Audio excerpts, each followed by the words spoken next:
Hello, and welcome to Curious Appetite. Thank you for joining. I'm your host, Nola Mann, and we're going to take a little journey to the origin of some of your favorite foods. Today's item, ice cream. I scream, you scream. We all scream for ice cream. Nothing says summer to me more than ice cream.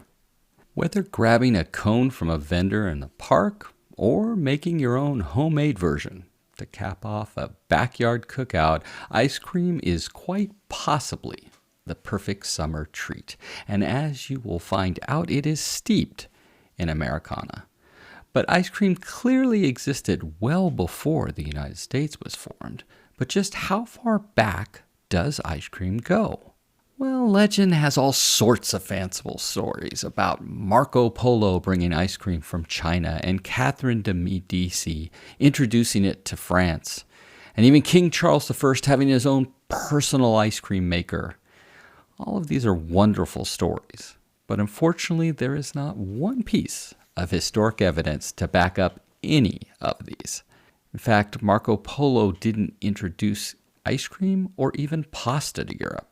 And worse still, some historians believe he probably never even went to China.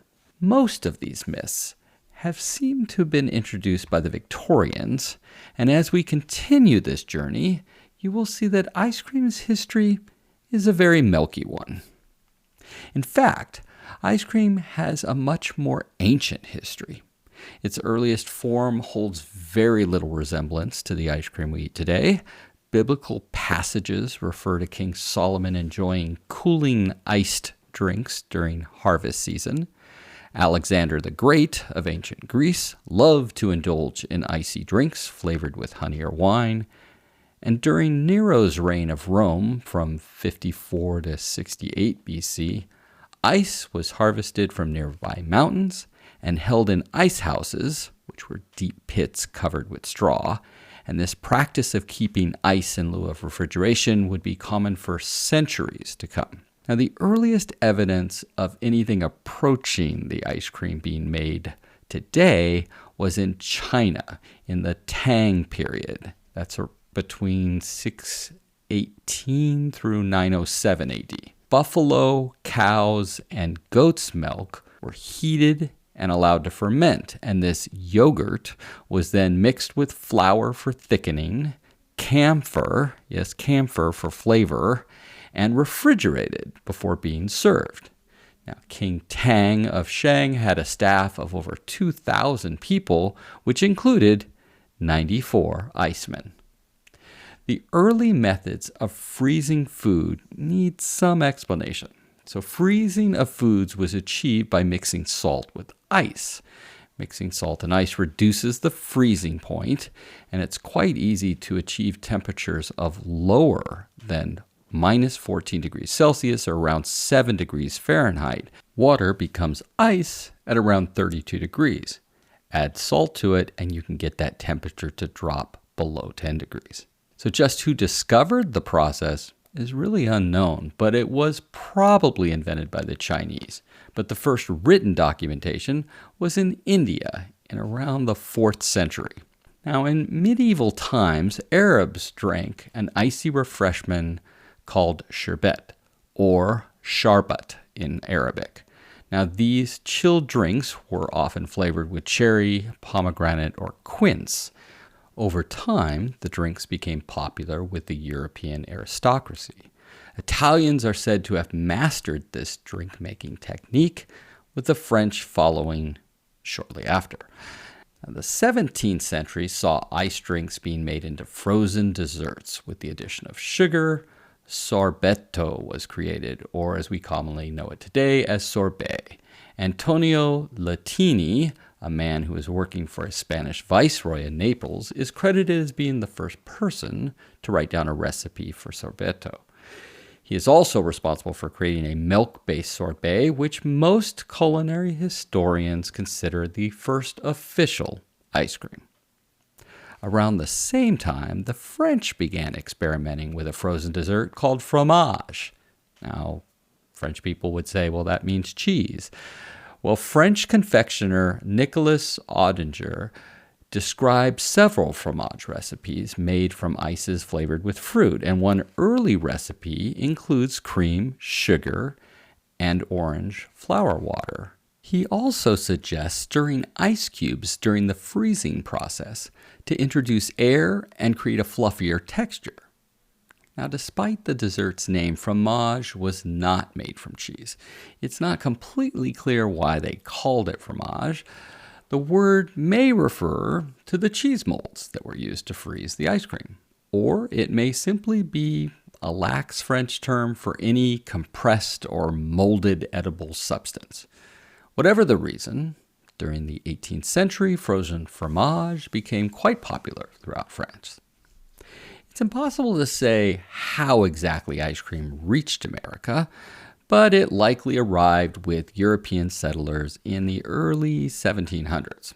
The first official account of ice cream in the New World comes from a letter written in 1744 by a guest of Maryland Governor William Bladen.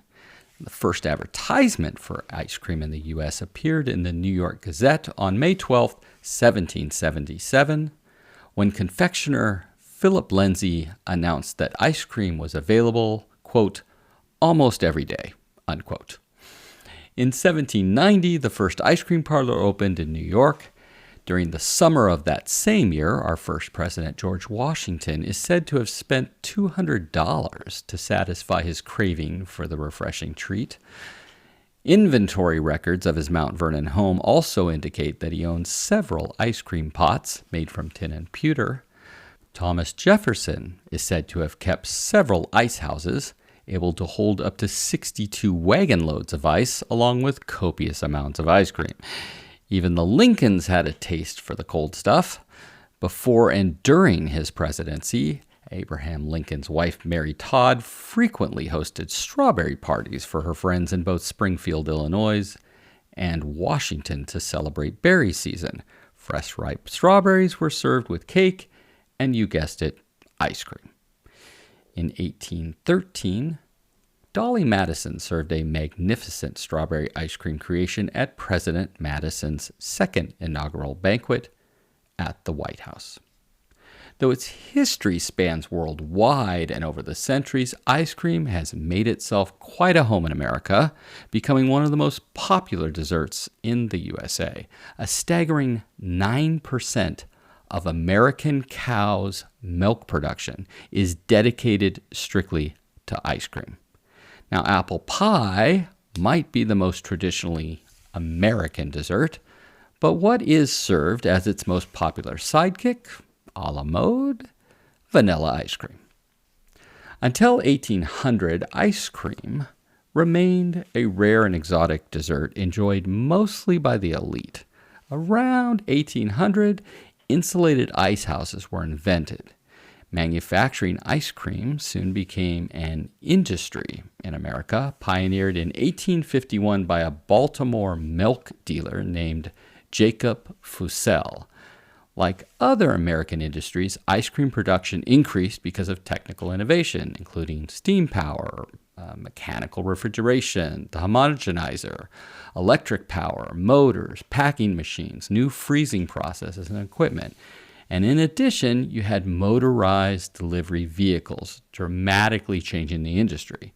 So due to ongoing technical advances, today's frozen dairy annual production in the United States is more than 6.4 billion with a B pounds. Based on the wide availability of ice cream in the late 19th century, this led to new creations. In 1874, the American soda fountain shop and the profession of the soda jerk emerged with the invention of the ice cream soda. As the U.S. entered Prohibition, bars closed, so in response, pharmacies started adding more soda fountains as a social gathering place, and ice cream was a natural addition to the menu, including the ice cream sundae. But we'll talk about that a little later.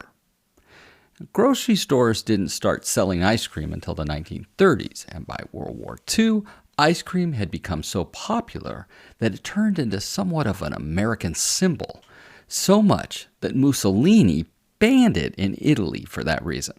Ice cream was great for troop morale, and in 1943, the U.S. Armed Forces were the world's largest ice cream manufacturers. Ice cream became an edible morale symbol during World War II. Each brand of the military tried to outdo the other in serving ice cream to its troops.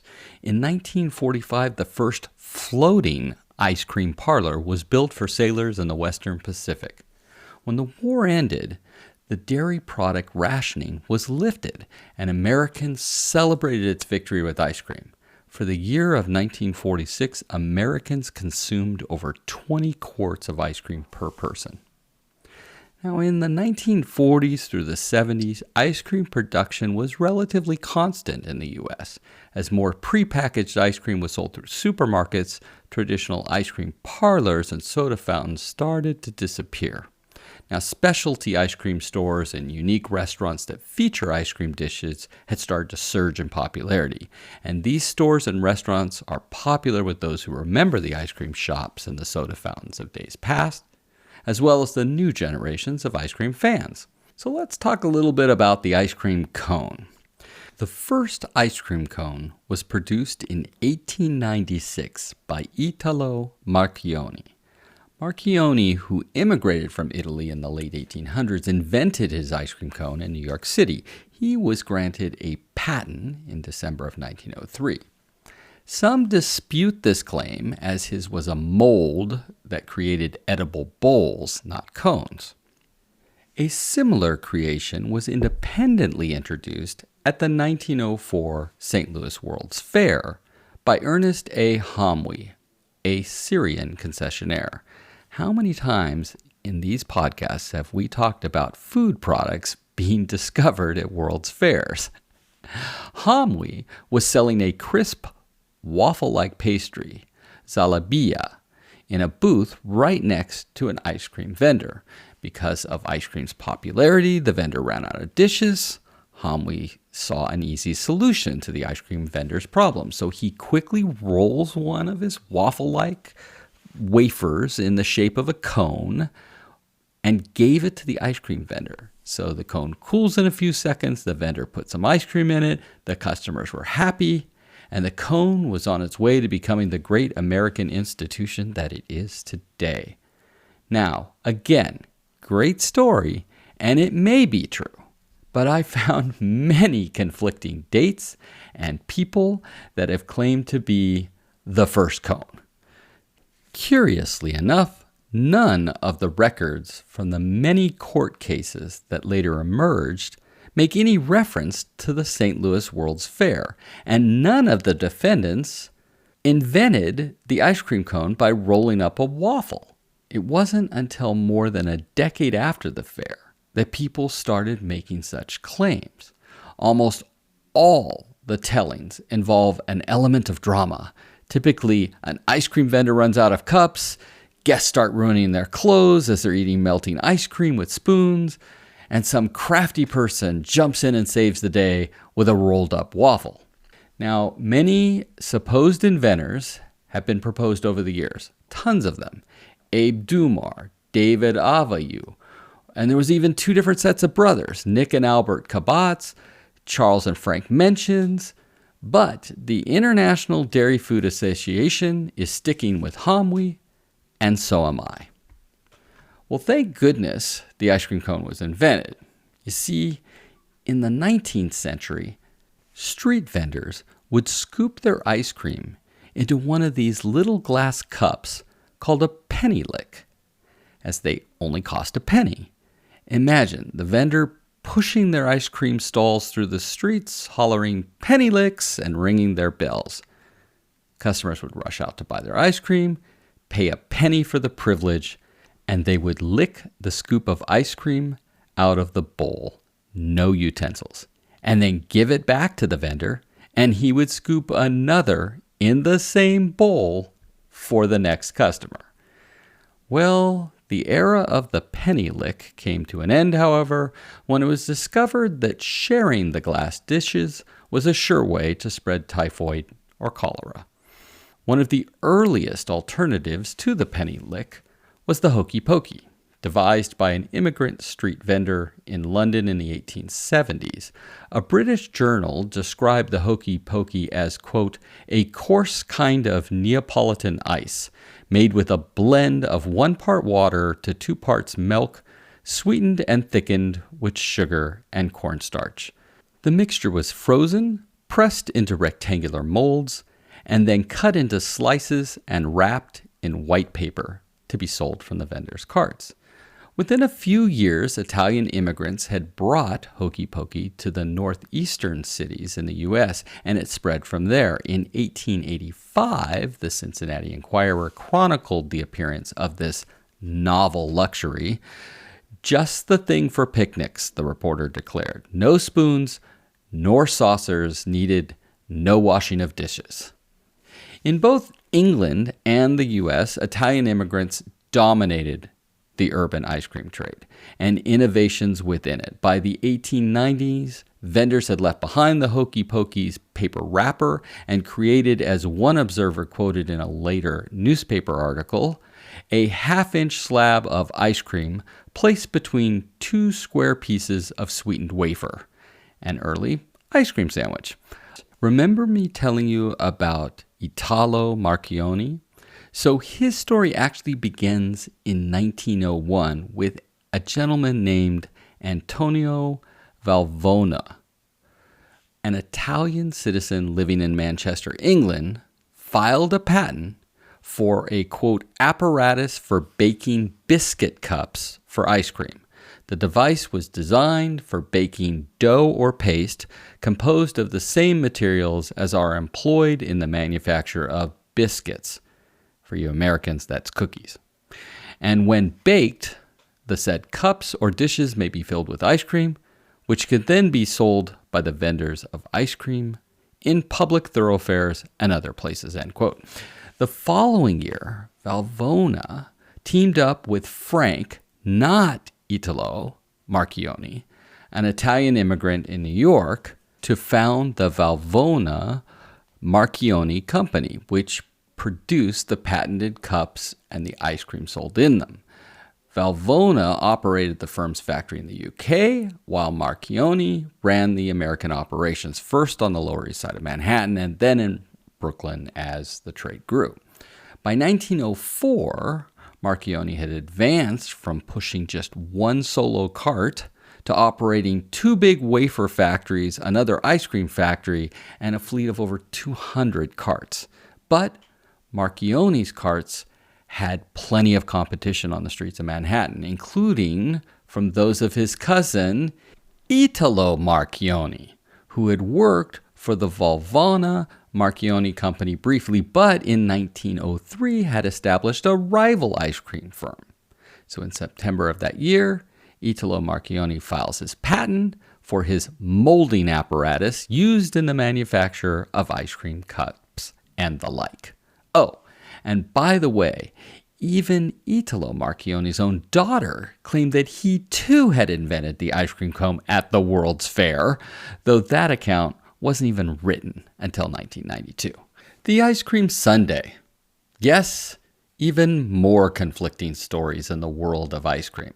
How did the ice cream sundae get its name? Well, I personally think this version has some merit. The name sundae, S-U-N-D-A-E, was created in response to the Blue Laws, which said that ice cream sodas could not be sold on Sundays because they were too, quote, frilly.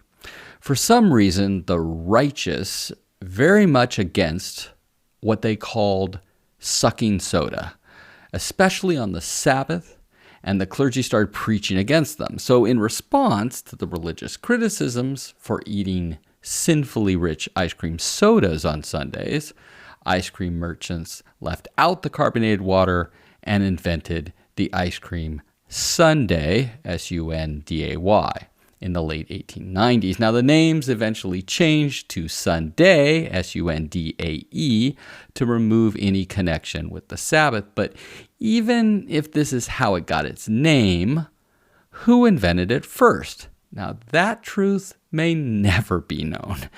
Various locations have claimed to be the birthplace of the ice cream sundae, including Plainfield, Illinois, New Orleans, Louisiana, Cleveland, Ohio, and New York City.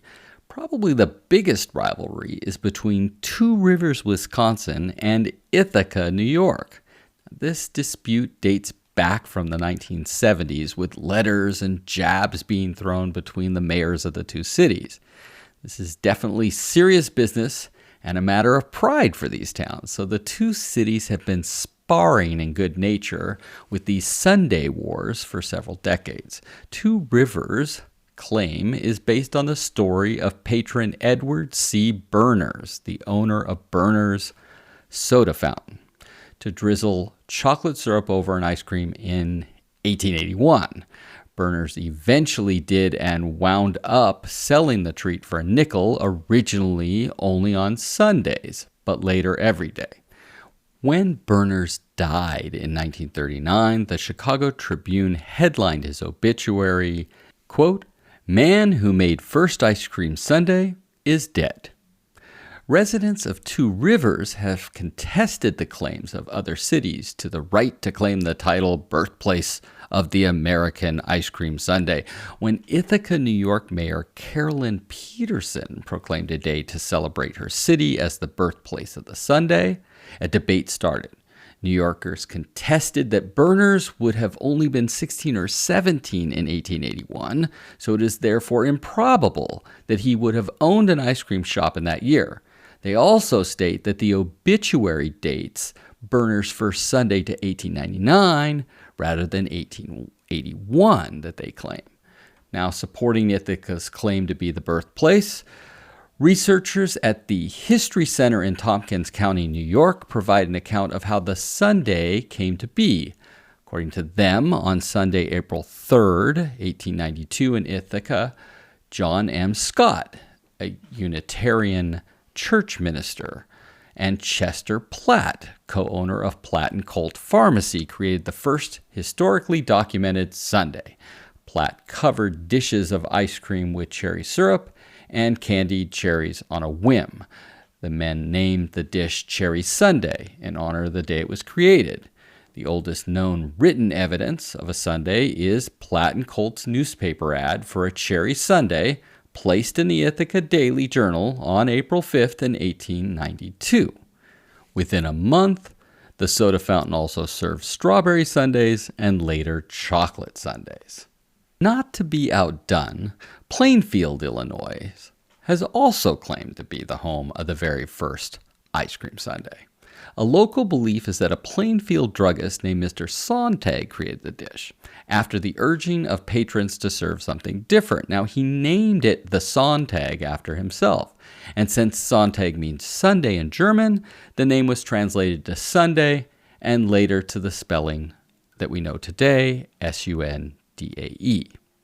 And to finish out the topic of sundaes, the record for the longest ice cream sundae. At 1 mile in length, an ice cream sundae was built at the Spirit of Texas Festival in Wolf Pen Creek, Texas. It set the world record in 2018. The concoction contained 500 gallons of ice cream, 2,000 cans of whipped cream, and over 20,000 cherries. All right, let's move on to root beer float, one of my all-time favorites.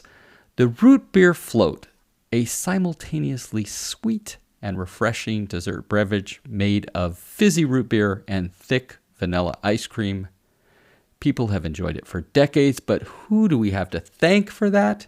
Frank Wisner, the owner of Cripple Creek Cow Mountain Gold Mining Company in Colorado. It is said that on an August night in 1893, Wisner gazed out of a window as he thought about the root beer soda he was inventing.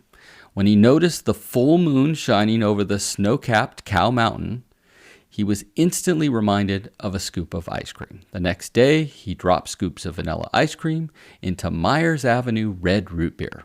The result was a frothy, creamy beverage tasting strongly of honey, bourbon vanilla, cloves, softened by that sweet ice cream. It was a hit that locals called the Black Cow, and today it's enjoyed nationwide as the root beer float. I prefer A&W root beer. Let's move on to banana split. Now, since its invention in 1904, the banana split has become an iconic part of American dessert culture. Its history began when David Strickler, a 23-year-old soda jerk at a drugstore in Latrobe, Pennsylvania, started experimenting with different ice cream combinations. He cut a banana lengthwise, added 3 scoops of ice cream, vanilla, chocolate, and strawberry, and then topped it with syrups, marshmallows, chopped nuts, whipped cream, and a maraschino cherry. It was an instant hit. The banana split quickly gained popularity, particularly among the students at nearby St. Vincent's College, who would frequent the drugstore to indulge in the dessert. Now, Strickler's banana-based sundaes quickly became known as Dr. Dave's among the students, who would rave about them to their hometown soda jerks and started spreading the word about the new dessert. Within a few years, the banana split gained national recognition. Strickler went on to buy the Latrobe Pharmacy, where he had invented the banana split, and he even added an optical business upstairs. He was a staple of the local community until he passed away in 1971 at the age of 90. But where does one eat ice cream? Well, in an ice cream parlor, of course. With the origins of ice cream often debated, most scholars trace the first ice cream parlor back to France in the 17th century. Now, in 1686, Francesco Procopio del Cotelli opened Paris's first cafe, the Café Procope. Named by its Sicilian founder, introduced gelato to the French public. The dessert was served to its elite guests in small porcelain bowls. Intellectuals included Benjamin Franklin, Victor Hugo, and even Napoleon. Now let's move in time to just after World War II. Baskin-Robbins was founded by American brothers-in-law, Bert Baskin and Irv Robbins, from the merging of their respective ice cream parlors in Glendale, California. Bert Baskin learned about ice cream while he was serving in the military during World War II. Remember how popular it was? And opened Burton's Ice Cream Shop in California in 1946. Now, Irv Robbins managed an ice cream counter in his father's store as a teenager, and in 1945 used $6,000 to open Snowbird Ice Cream in California. In 1948, they decided to combine their two companies and call it Baskin-Robbins. Snowbird Ice Cream already offered 21 flavors, and when they merged, the number of flavors was expanded to 31, one flavor for every day in the month. Today, it is the world's largest chain of ice cream specialty stores with nearly 8,000 locations. And for some personal favorites. If you find yourself in the Bay Area of California, check out Fenton's. In 1894, Elbridge Seth, or E.S. as he was known, Fenton, founded his creamery in Oakland, California. E.S. Fenton established the family business at 41st and Howe Street, where it stayed for 67 years. E.S. loved kids so much that he had 13 of them, and they all took part in the family business. So he eventually passed the operation on to his 3 sons, who ran the creamery until they retired, and they passed the family business on to 8 of their children. Ice cream places are not just for the warm locales. Head to the Great White North just outside of Calgary, Canada. There, in the nearby town of Cochrane, you'll find McKay's Ice Cream Shop. Started in 1946 as a general store by James and Christina McKay. 2 years later, they started making ice cream in the back to draw in the visiting summer crowd. Now, with a hands-on approach and the use of locally sourced products, it grew in popularity year after year. In fact, one summer day in 1976, they scooped over 4,500 orders in a single day. Still operated by the same family, McKay's is an institution and continues to innovate their flavors with such varieties as avocado, mango, and even green tea. Now let's go to the East Coast and talk about Ben & Jerry's. Now the company was founded by Ben Cohen and Jerry Greenfield, who had been friends since childhood in Merrick, New York. Now although Greenfield finished college, he was unable to get into medical school. Cohen had dropped out of school, and in 1977, Cohen and Greenfield completed a correspondence course on ice cream making from Penn State University's creamery. Cohen was afflicted with severe anosmia, a lack of a sense of smell. So he relied on mouthfeel and texture to provide a variety in his diet. This led to the company's trademark chunks being mixed in with their ice cream. On May 5th of 1978, with a $12,000 investment, Cohen and Greenfield opened an ice cream parlor in a renovated gas station in downtown Burlington, Vermont. Ben & Jerry's opened their factory in 1985. It's still producing up to 350,000 pints of ice cream every day.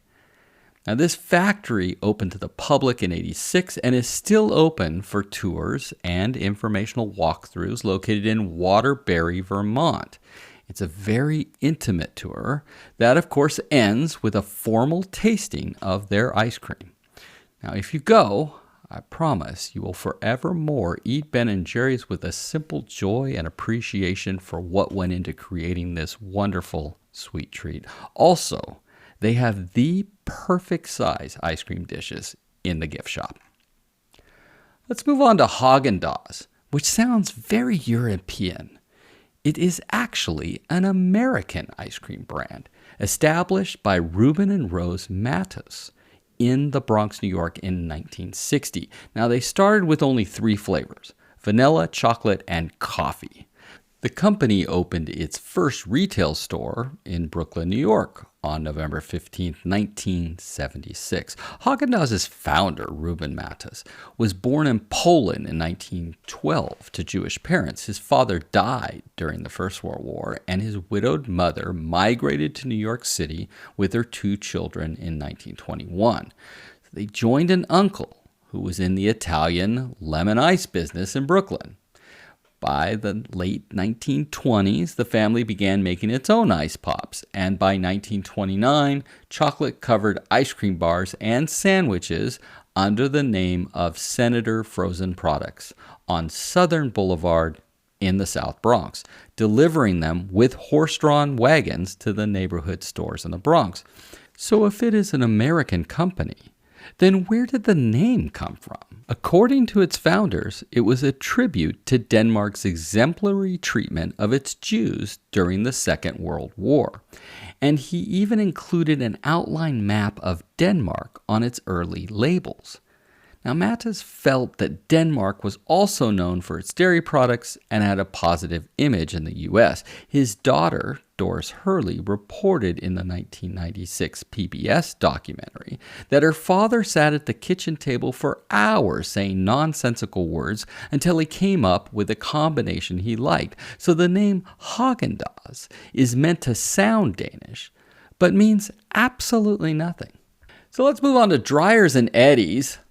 Dreyer's Grand Ice Cream is an American ice cream company founded in 1928 in Oakland, California. Oakland comes in again. The company's 2 signature brands, Dreyer's Grand Ice Cream and Eddie's Grand Ice Cream, are named after its founders, William Dreyer and Joseph Eddy. The Dreyer's brand is sold in the western United States and Texas, while Eddie's brand is sold in the eastern and midwestern U.S. So how did these 2 meet? Well, Joseph Oliver Eddy was born in Missouri and raised in Montana.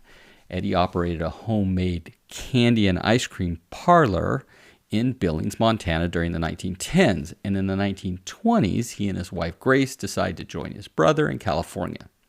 So in 1925, Joseph Eddy opened the doors to Eddy's Character Candies shop in Oakland. Eddy's high-quality candy quickly became recognized as among the best in the East Bay Area, and Eddy was soon operating 6 shops. Now, William Dreyer also ran a business in the 1920s, an ice cream manufacturing venture in the California dairy country in the Central Valley town of Visalia. So in 1926, he was recruited to run a large new plant in Oakland for the National Ice Cream Company. And while in Oakland, he meets Joe Eddy. So in 1928, Eddy and Dreyer decide to join forces to manufacture ice cream. So they secure a small factory and launch Eddy's Grand Ice Cream. Now, a lot of people think the grand meant it was really big and it was wonderful. No, actually, the grand is reflected because their street address is on Grand Avenue in Oakland. So they focused on creative innovations to fuel their small venture. And for example, the two men used Joseph Eddy's knowledge and expertise in candy making to create the original Rocky Road ice cream. The chocolate, marshmallow, and nut flavor was named Rocky Road as a means of describing the ice cream's texture, as well as the troubled economic times of the Great Depression. And if you've been listening to my earlier podcast, episode 1 to be exact, you would know that only large marshmallows were manufactured at the time.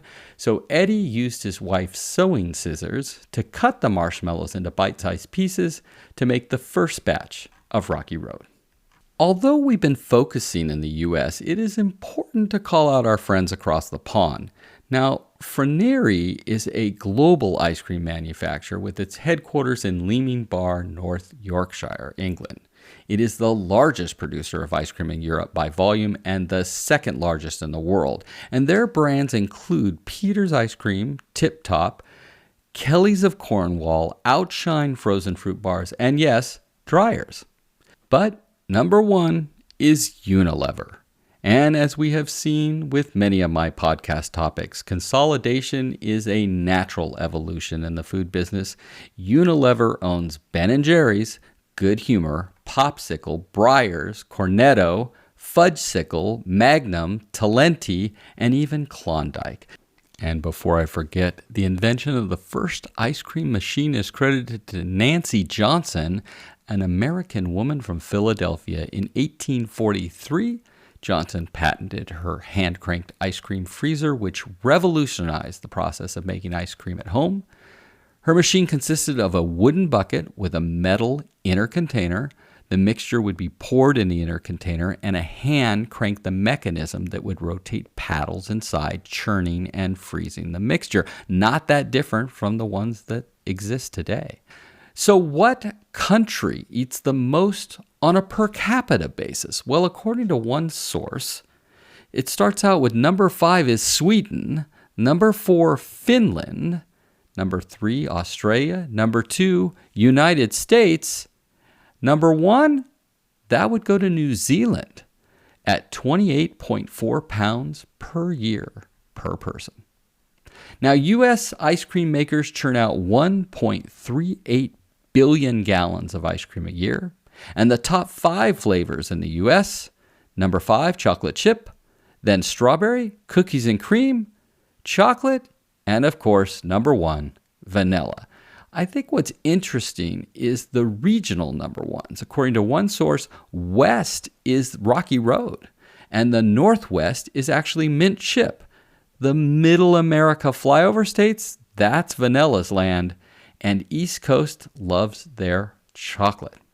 As a final topping, Miki Sudo set the world's record at the Indiana State Fair in 2017 by eating 16.5 gallons of ice cream in only 6 minutes.